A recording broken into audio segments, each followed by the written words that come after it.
Дарагі беларусы, як вы? Як прайшлі вашыя тыдні перад Новым годам? Я не ведаю, ці кажа вам гэта хтосьці, але вы робіце неймаверную працу. Вы будуеце жыццё ва ўмовах, калі планаваць не атрымліваецца нават на 2 тыдні наперад. Вы гадуеце вольных і таленавітых дзяцей, нягледзячы на жахлівы стан эканомікі і адукацыі. Насуперак нагнятанню нянавісці з усіх бакоў вы захоўваеце дабрыню і пяшчоту. Вы справіліся з гэтым надзвычайна складаным годам і стварылі сваім блізкім хоць крыху святочнага настрою. Адно гэта ўжо нагода ганарыцца сабой. Праз гэты зварот мяне могуць пачуць і тыя, хто яго чакаў, і тыя, хто расчараваўся і страціў надзею на перамены, і тыя, хто наогул не цікавіцца, што кажа Святлана Ціхановская. Я дзякую, што вы слухаеце мяне. Але ж ці можаце вы пачуць і зразумець аднога? Як працоўны Белкамунмаша, які страціў працу ў выніку масавых скарачэнняў, можа зразумець сталічнага айцішніка, які адкрывае кавярню ў старым горадзе і шукае супрацоўнікаў? Як жыхарка Магілёва, якая вызваляецца ад хатніх справаў амаль што ўначы, як яна можа зразумець палітычнага эмігранта, які не можа вярнуцца дадому і ўжо не ўпэўнены, што яго там чакаюць? Як жонка палізняволенага Алеся Біляцкага, якая атрымлівала за мужа Нобелеўскую прэмію, зразумее студэнтку, якая прыехала скараць Мінск, і калі праходзіць міма валадаркі, не задумваецца, што гэта за месца? Хіба можа пенсіянер з Віцебска, які глядзіць тэлевізар і верыць прапагандзе, зразумець сваю дачку, якая адсядзела суткі за фота з пратэстаў? Ці магчыма, каб маці добраахвотніка, які загінуў, змагаючыся супраць захопніцкіх войскаў Расіі, зразумела дачку пракурора, якая стамілася спрачацца з бацькам пра палітыку? Я лічу, што паразумецца можна. Бо праблема не ў тым, што мы розныя. Праблема ў тым, што кожнаму здаецца, нібыта іншыя не чуюць і не разумеюць яго. Так мы губляем давер адно да аднога і веру ў саміх сябе. Ведаеце, неяк мне патэлефанаваў жыхар аднаго невялікага горада і распавёў сваю гісторыю. Ён пачаў яе словамі: «Я маленькі чалавек, я няшмат магу». І яго словы вельмі мяне закранулі, бо гэта вельмі падобна на тое, як бачаць сябе беларусы. Але ведаеце, пра што была гісторыя гэтага чалавека? Ён адзін змог спыніць цэлы цягнік з ваеннай тэхнікай, які павінен быў ехаць на вайну. Толькі ўявіце, маленькі чалавек, які спыніў вялікі цягнік. Шчыра кажучы, мне таксама здаецца, што я маленькі чалавек. Але я ўзгадваю мужчыну, які спыніў цягнік, і думаю, што нам з вамі ўсім варта перастаць лічыць сябе маленькімі людзьмі. Мы праходзім такі складаны шлях, і ніхто не мае права яго зняцэніць. Мы зусім не маленькія людзі.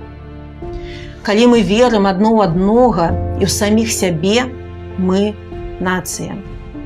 Нацыя Скарыны і Шагала, Купалы і Каліноўскага, нацыя алімпійскіх чэмпіёнаў і нобелеўскіх лаўрэатаў, нацыя таленавітых музыкаў і навукоўцаў, сумленных рабочых і лагодных гаспадароў. Мы нацыя, якая заўсёды абірае заставацца людзьмі, і ніхто не прымусіць нас забыцца, хто мы ёсць. Так, ёсць у нас такая рыса сумневу ў сабе. І нам часам так хочацца, каб хтосьці больш моцны, вопытны, бясстрашны прыйшоў і дапамог нам вырашыць усе праблемы. Каб з'явілася моцная рука, якая пакажа нам шлях.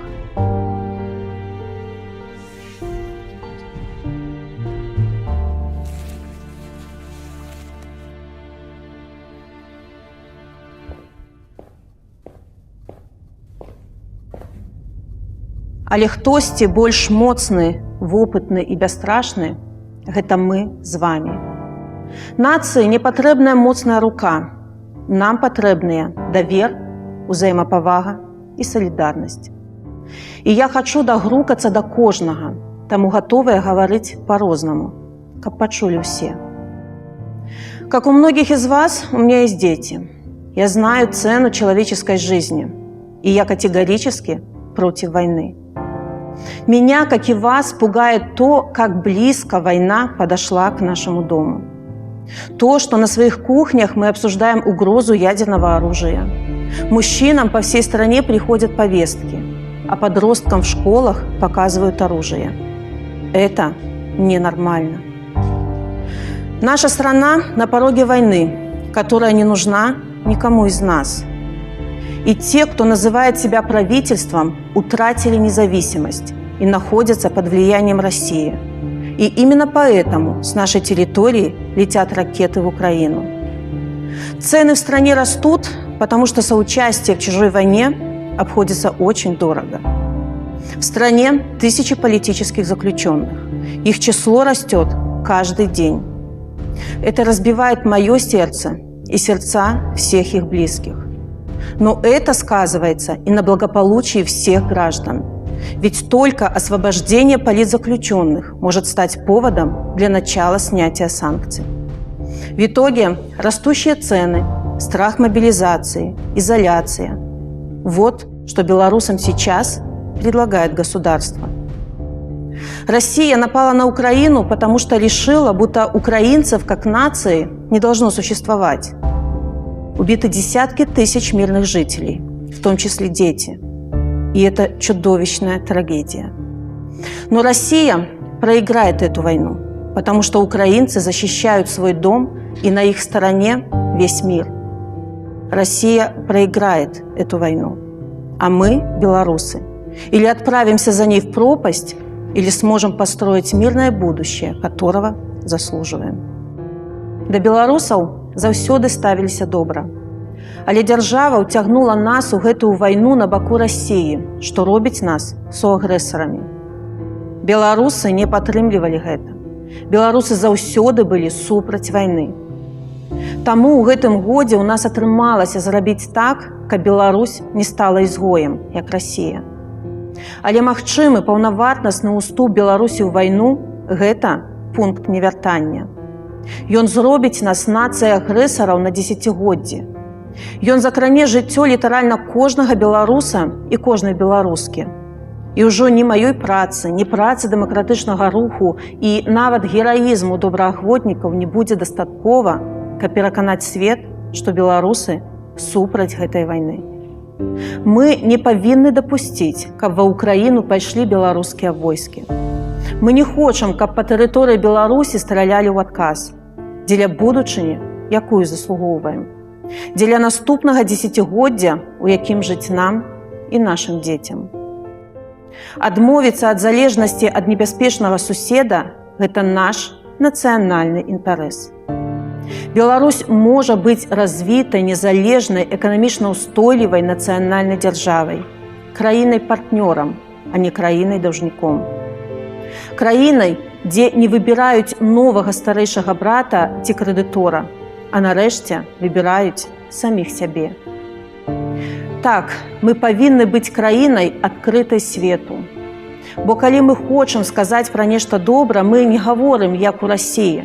Мы гаворым, як у Еўропе. І нам не трэба з'язджаць з Беларусі, каб патрапіць у Еўропу. Беларусь – гэта і ёсць Еўропа. І мы хочам вучыцца ў тых суседзяў, хто жыве лепей, а не ў тых, хто з акупаваных украінскіх гарадоў вязе дадому пральныя машыны.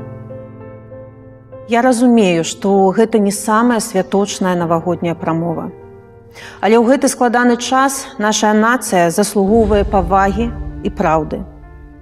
Я ведаю, як моцна хочацца верыць, што наступны год будзе лепшым не ў тэлевізары, а ў рэальнасці.